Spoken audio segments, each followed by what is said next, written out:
আগের ভিডিওতে আমি তোমাদেরকে বলছিলাম যে এই ছোট থালাটার জন্য আমার ভাইফোঁটার দিন একটু অসুবিধা হয়ে গিয়েছিল। এবার আমি অসুবিধার কথায় আসি। তোমরা হয়তো একটু লক্ষ্য করলে খেয়াল করবে যে আমি থালাটা নিয়েছিলাম সাইজে ছোট, কিন্তু সেই তুলনায় আমি প্রদীপটা নিয়ে নিয়েছিলাম বড়।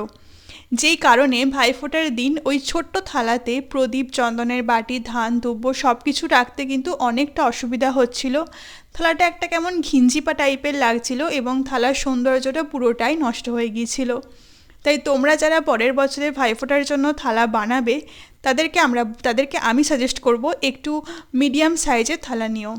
আর দিনের শেষে আমরা মানুষেরা ঠকে বেশিরভাগ সময়ে অনেক কিছু শিখি। বিশেষ করে আমি আমার জীবনে অনেক কিছু বা অনেক সময়ে ঠকেই শিখেছি। আর ঠকে যে আমরা জিনিসগুলো শিখতে পারি না, সেগুলো আমাদের জীবনে অনেক কাজে দেয় এবং অনেক উপকারে লাগে। আর ঠকে আমরা যে শিক্ষাগুলো পাই সেগুলো দিয়ে কিন্তু দিনের শেষে আমরা সঠিক সিদ্ধান্তটাই নিয়ে থাকি।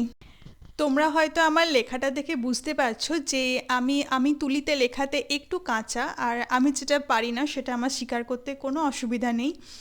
কিন্তু হ্যাঁ, আমার নিজের উপর বিশ্বাস আছে যে আমি নিজের প্র্যাকটিসের মাধ্যমে ওই কাঁচা জায়গাটা মজবুত করে নেব এবং পরের বছর তোমাদের সামনে ভাইফোঁটা উপলক্ষে আরও ভালো থালা প্রদীপের সেট নিয়ে আসবো। বাই।